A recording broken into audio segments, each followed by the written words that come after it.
Hello दोस्तों, welcome to my channel NP study. इस video में हम क्लास 10th बायोलॉजी के फर्स्ट चैप्टर जय प्रक्रम से 20 वीवीआई ऑब्जेक्टिव क्वेश्चन को सॉल्व करेंगे, जो आपके बोर्ड एग्ज़ाम के लिए बहुत ही इम्पोर्टेंट है। अगर ये वीडियो पसंद आए तो प्लीज़ लाइक एंड सब्सक्राइब ज़रूर करें और अपने दोस्तों में शेयर करें। चलो स्टार्ट करते हैं। तो पहला क्वेश्चन है, पौधों में वाष्पोत्सर्जन किस भाग में होता है? अगर इसका आंसर आप लोगों को पता है तो कमेंट बॉक्स में कमेंट करके बताएं।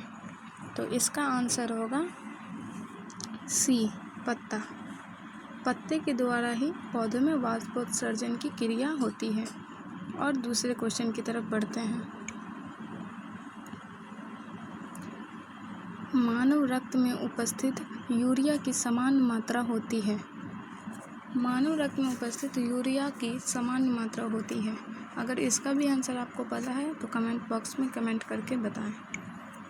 तो इसका आंसर होगा बी, 20 ग्राम मिलीग्राम्स। और अब आगे की तरफ बढ़ते हैं। श्वसन क्रिया के दौरान कितनी प्रतिशत ऊर्जा ताप के रूप में निष्कासित होती है? इसका आंसर होगा ए, 20%। अब आगे की ओर बढ़ते हैं। मनुष्य में वृक्क एक तंत्र का भाग है जो संबंधित है। इसका आंसर अगर पता है आपको तो कमेंट करके बताएं। इसका आंसर होगा सी, उत्सर्जन। मनुष्य में वृक्क एक तंत्र का भाग है जो संबंधित है उत्सर्जन से। आगे की तरफ बढ़ते हैं। पौधे के वायवीय भागों से जल के निष्कर्षण की क्रिया कहलाती है। पौधों के वायवीय भागों से जल के निष्कर्षण की क्रिया कहलाती है। इसका आंसर पता है तो जल्दी जल्दी से कमेंट में बताओ। 5 का आंसर होगा डी, वाष्पोत्सर्जन। अब आगे की ओर बढ़ते हैं। वह प्रक्रम जिनके द्वारा शरीर में ऊर्जा का उत्पादन होता है कहलाता है। वह प्रक्रम जिनके द्वारा शरीर में ऊर्जा का उत्पादन होता है कहलाता है। इसका आंसर पता है तो जल्दी जल्दी से बताओ। और इसका आंसर होगा श्वसन। श्वसन होगा इसका आंसर।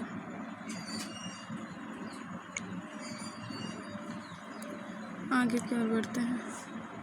कौन सी क्रिया सभी जीव के लिए अनिवार्य है? कौन ऐसी क्रिया है जो सभी जीवों के लिए अनिवार्य है? अगर इसका आंसर पता है तो जल्दी से कमेंट में बताएं। इसका आंसर होगा श्वसन।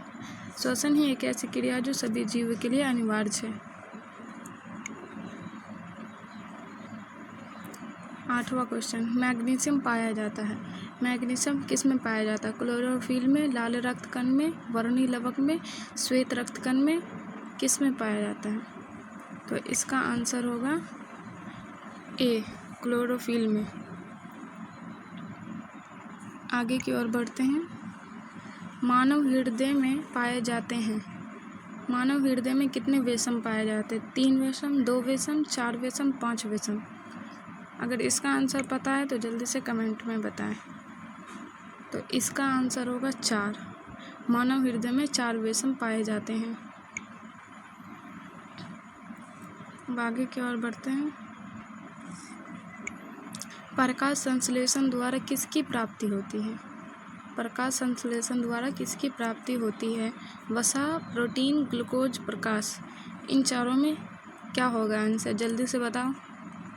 तो इसका आंसर होगा सी, ग्लूकोज। प्रकाश संश्लेषण द्वारा ग्लूकोज की प्राप्ति होती है। आगे की ओर बढ़ेंगे। कोशिका झिल्ली किस प्रकार की झिल्ली है? कोशिका झिल्ली किस प्रकार की झिल्ली है? पागम, अपरागम, अर्धपरागम, इनमें से कोई नहीं। तो इसका आंसर होगा अर्धपराग में। अर्धपराग में है जो कोशिका झिल्ली। किस प्रकार की झिल्ली है? तो अर्धपराग में झिल्ली है। आगे की ओर बढ़ेंगे तो 12वां क्वेश्चन है, दही के जमने में निम्नलिखित में कौन सी क्रिया होती है? दही के जमने में कौन सी क्रिया होती है? अपघटन, प्रकाश संश्लेषण, किण्वन, उत्सर्जन। चारों में से क्या आंसर होगा, जल्दी बताओ। तो इसका आंसर होगा सी, किण्वन। इसका आंसर होगा किण्वन। चलो आगे बढ़ते हैं। जीवन की उपापचयी क्रियाओं के संचालन के लिए निम्नलिखित में कौन आवश्यक है? जीवन की उपापचयी क्रियाओं के संचालन के लिए निम्नलिखित में कौन आवश्यक है? तो पहला ऑप्शन है निरंतर ऊर्जा की आपूर्ति, दूसरा ऑप्शन है शरीर की वृद्धि, तीसरा ऑप्शन है टूटे फूटे ऊतकों की मरम्मत और चौथा ऑप्शन है इनमें से सभी। तो क्या होगा इसका आंसर, जल्दी से बताओ। तो इसका आंसर होगा इनमें से सभी। जीवन की उपापचयी क्रियाओं के संचालन के लिए इन सभी की ज़रूरत पड़ती है। चलो आगे बढ़ते हैं अब। मानव में डायलिसिस थैली है। मानव में डायलिसिस थैली कौन सी है? नेफ्रॉन है या न्यूरॉन है या माइटोकॉन्ड्रिया है या इनमें से कोई नहीं? तो इसका आंसर होगा नेफ्रॉन। मानव में डायलिसिस थैली नेफ्रॉन है। चलो 15वें क्वेश्चन की ओर बढ़ते हैं। अगर वीडियो अच्छी लग रही हो तो प्लीज़ लाइक एंड सब्सक्राइब करें और बेल आइकन ज़रूर बजा दें कि आने वाली वीडियो की नोटिफिकेशन आप तक पहुंच जाए। तो 15वां क्वेश्चन है, मत्स्य का मुख्य श्वसन अंग है। मत्स्य यानी मछली का मुख्य श्वसन अंग क्या है? मछली किस चीज़ से सांस लेती है? फेफड़ा, गिल्स, नाक, क्या है? तो इसका आंसर होगा सी, गिल्स। मछली गिल्स के द्वारा सांस लेती है। चलिए आगे बढ़ते हैं। पौधों में गैसों के निष्कासन के लिए किस क्रिया का उपयोग होता है? पौधों में गैसों के निष्कासन के लिए किस क्रिया का उपयोग होता है? पहला ऑप्शन है प्रासरण, दूसरा है विसरण, तीसरा है वाष्पोत्सर्जन, चौथा है परिवहन। तो इसका आंसर होगा बी, विसरण। चलिए आगे बढ़ते हैं। क्लोरोफिल वर्णक का रंग है हरा, नीला, लाल, सफ़ेद। क्या होगा? क्लोरोफिल वर्णक का रंग क्या है? तो इसका आंसर होगा ए, हरा। क्लोरोफिल का रंग है हरा। चलिए आगे की ओर बढ़ते हैं। कवक में पोषण की कौन सी विधि है? कवक में पोषण की कौन सी विधि है?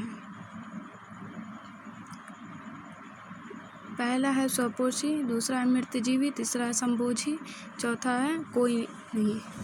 तो इसका आंसर होगा बी, मृतजीवी। कवक में पोषण की विधि है मृतजीवी। चलिए 19वें क्वेश्चन की तरफ बढ़ते हैं। अगर पसंद आए तो प्लीज़ लाइक एंड शेयर करें और साथ ही साथ सब्सक्राइब भी ज़रूर करें। रेजिन एवं गोंद कहाँ संचित रहता है? रेजिन एवं गोंद कहाँ संचित रहता है? तो इसका आंसर होगा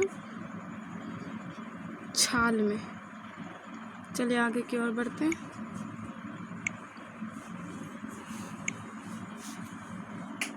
शरीर में भोजन को पचना किस प्रकार की अभिक्रिया है? इसका आंसर होगा ए, उपचयन। अगर ये वीडियो पसंद आए तो ज़रूर लाइक एंड शेयर ज़रूर करें और साथ ही साथ चैनल को सब्सक्राइब करें।